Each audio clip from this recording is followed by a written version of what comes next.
All right, just a quick shout out to our friends at Cordoba Guitarist. Thank you for letting us use this GK Studio Negra.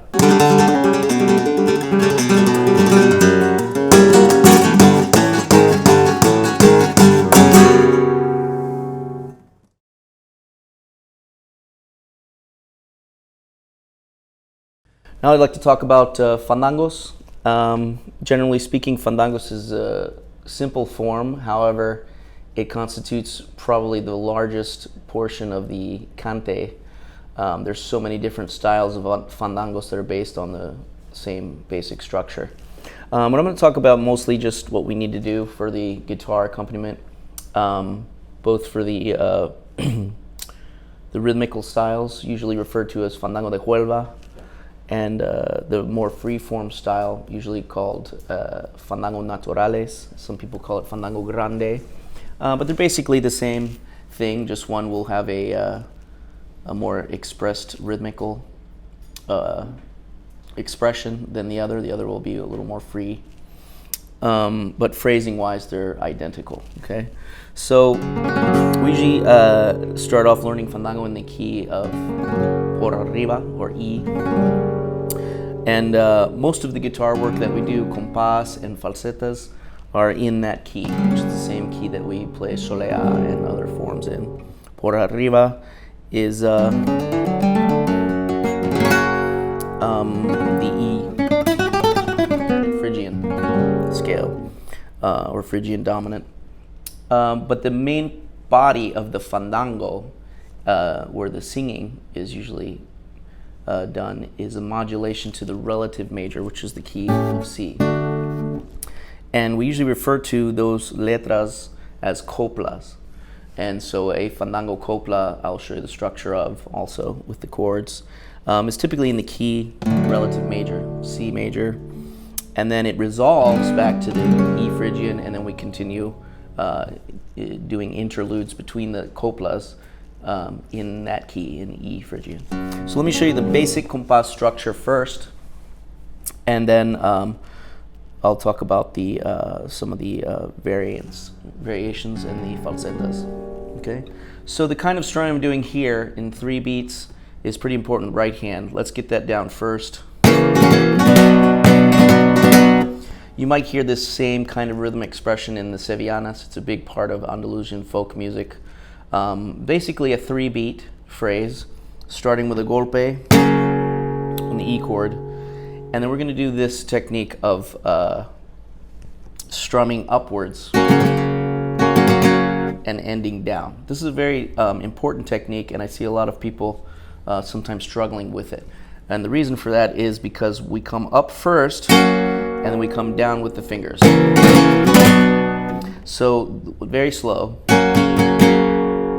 The very first note, you might want to try it this way first if you can't do this technique already.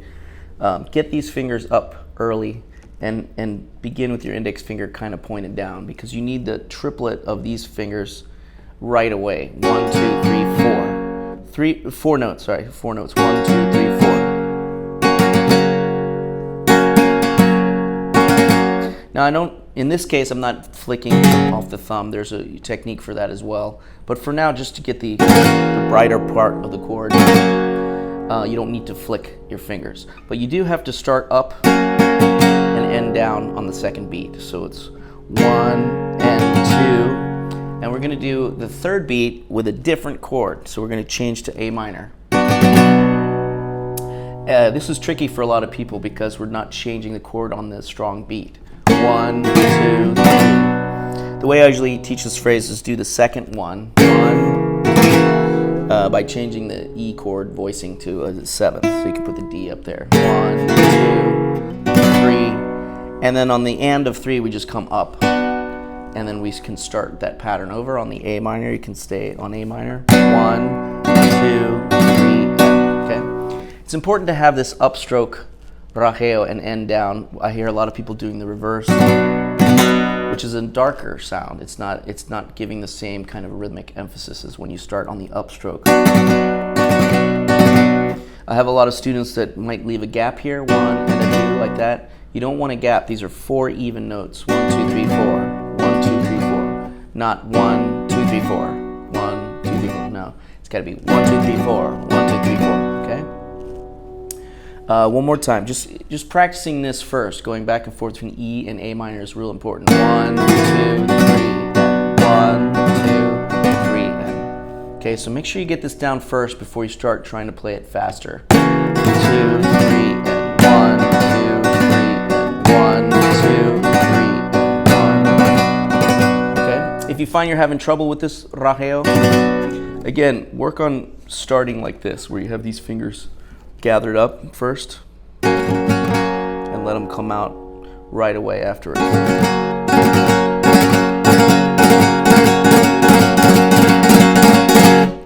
This technique is very important, and I call it a galloping rhythm. I don't know if they have a specific name for this rajeo versus the other style, which might be starting down and ending up like this,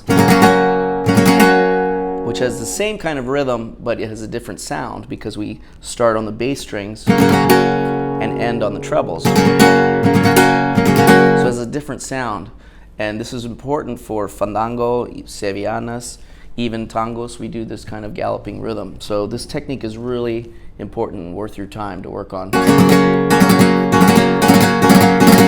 Okay, once you've got that, you can go to the second half of the compás, which is going to be just kind of a simple walk down from G, F, E. Now when I go to E, instead of playing the full chord, I'll just play the blow bass note and the open string. So like this, 1, and you can do the index finger on the end between the beats. 1, 2, 3, okay? And then the last measure, 1, 2, 3, okay? And here I'm doing an abanico strum. Okay, abanico means fan, and if you haven't worked on this technique yet, then you can use the finger technique that I just demonstrated, but it's the reverse rajeo. It's the one starting down and ending up. So you can hear already a difference in these two techniques versus, okay? So, and this is why we do that. I'm also changing the voicing on the E chord here for this last beat. So we have 1, 2, 3, okay? Or 1, 2, 3, or with abanico, 1, 2, 3. Okay, so one more time, second half.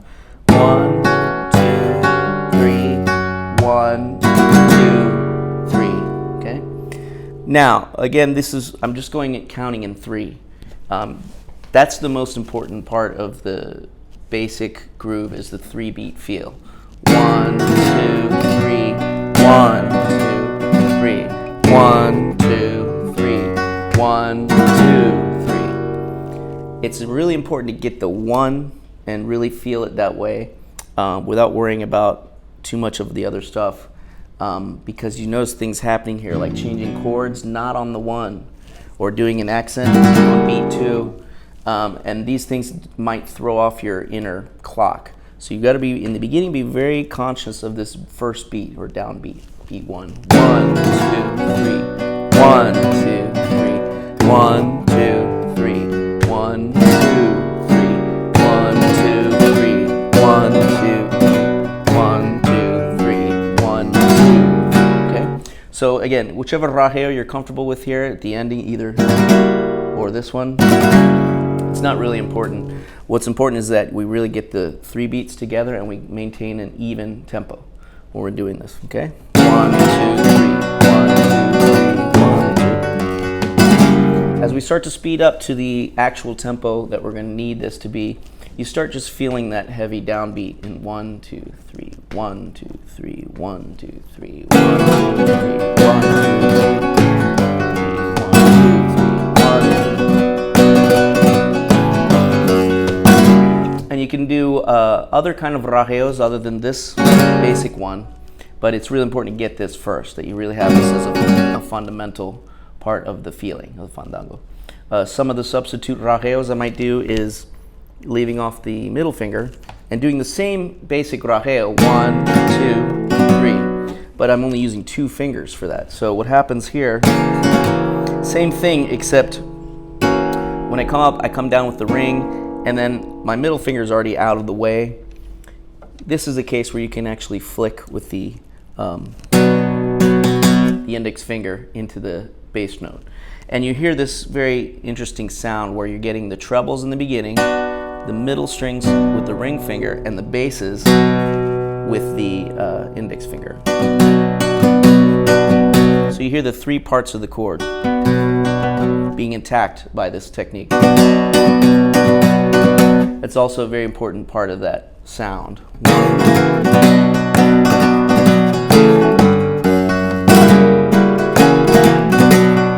Again, very slow. Okay.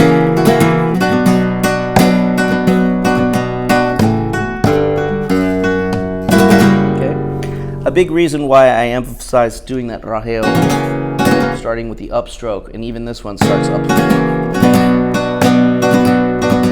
is you hear this constant upbeat, and it's in the treble notes of the chord, and that's really important for the rhythmical feel and the drive of the fandangos. If you're doing this, you notice that's missing. So it really brightens things up and keeps the forward momentum of the rhythm. Okay?